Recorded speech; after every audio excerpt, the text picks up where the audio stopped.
is about to change signs. It's about to switch from Aries to Taurus. So, hello. I'm just going to go over really quickly how Jupiter is going to be switching from Aries into Taurus on May 16th, and it's going to stay there until May 25th of next year, 2024.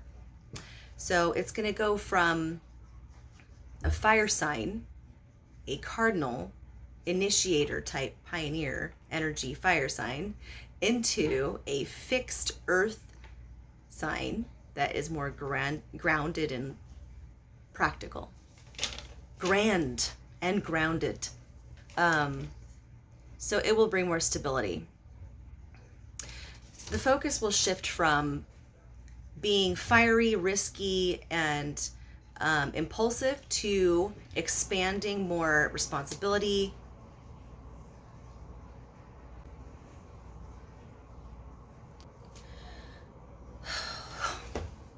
anyways. So it will go from the impulsive to the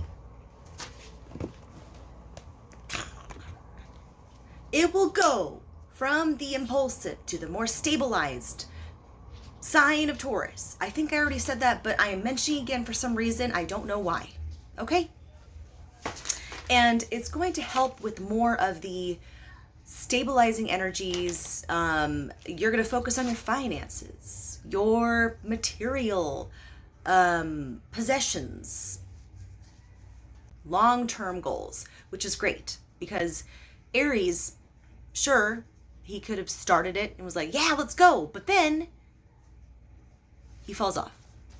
So without the fixed nature, the fixed signs, without all three modalities, honestly, you need to have all of them in order to create success.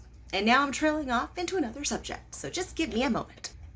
Okay, so now, just to give a little bit more details about how this can come about. It expands. Jupiter expands because he is the biggest gas giant of them all. So anything he touches, he expands and creates like a bigger, more like, he's just bubbly and voluptuous and okay. Experiences, knowledge, understanding. So practical stuff will be coming into focus when Jupiter is in Taurus. Of course, at the same sense, you can have an extreme negative as well. Anytime that you are too much into it, you can't seem to have fun.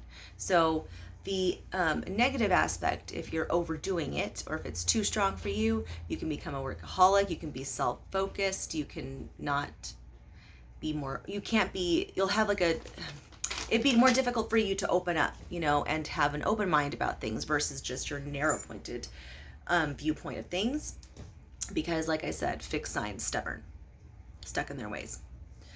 A couple other big things to take into account is that there will be aspects to Jupiter throughout the time. One of the bigger ones will be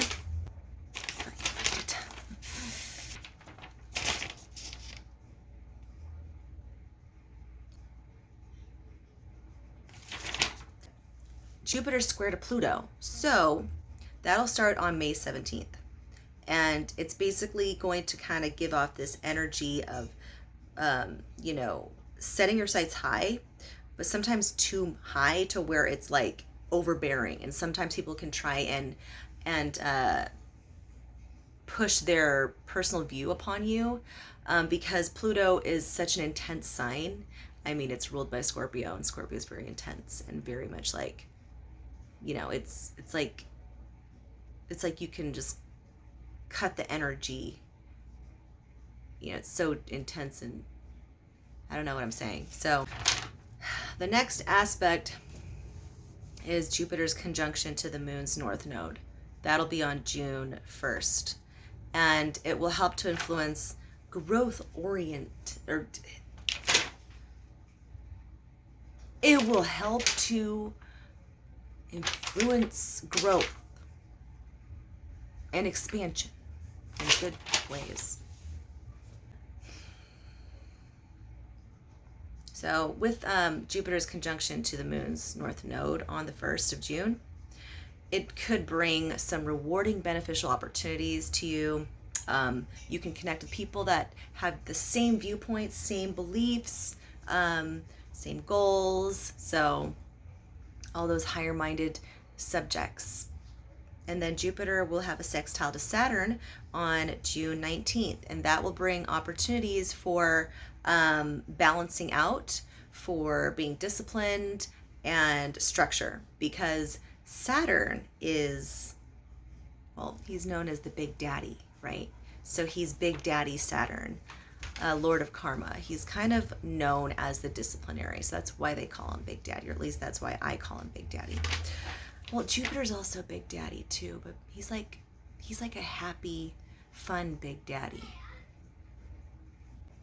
Then, last but not least, a very big aspect, actually, that probably won't happen. Well, not probably, I know. It's not going to happen for a while. It's going to be in April 20th, 2024. So it won't be until next year. But it's okay, because that gives us time to prep for its intense energies.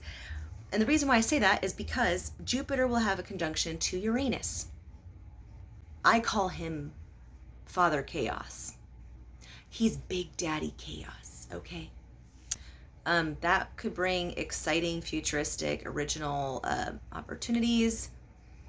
It's a very progressive type of planet in the energy that it brings. And but it's a very risky one too, because with that, this is how I would kind of explain it. So Uranus, I'm being serious now, you can tell, right? Uranus is kind of like Saturn. So he's a big dog. So, but I would say that Uranus is more of like Jupiter and Saturn's alter ego combined. When you combine Jupiter and Saturn's evil twin, you get Uranus and Uranus. You can either get Uranus or you can get your own anus. Opportunities, though, and just make sure that you're aware of those things that could happen. You can be kind of, chaotic and eccentric. I'm already naturally that way, and it's probably because I have a anaretic degree in Uranus in my chart. So, yeah. Opportunities for this time, referring to Jupiter going into Taurus, is to expand your resources. And then also take pleasure in more of the finer things, or just pay more attention to how you decorate your house, how you make your home, just the finer things in general in life. And then challenges, though, will be overcoming your comfort zone. So getting out of that like cocoon and just not being so like, oh, it feels too comfortable here and I just want to like eat and like veg out and watch Netflix all day. I mean, that'll be a challenge. It could be. Or overindulging in stuff. So you don't want to do that either. But Taurus can definitely do that for sure. They have a tendency to do that on their darker sides. That is all I wanted to talk about, and I hope that it gave you some information to ponder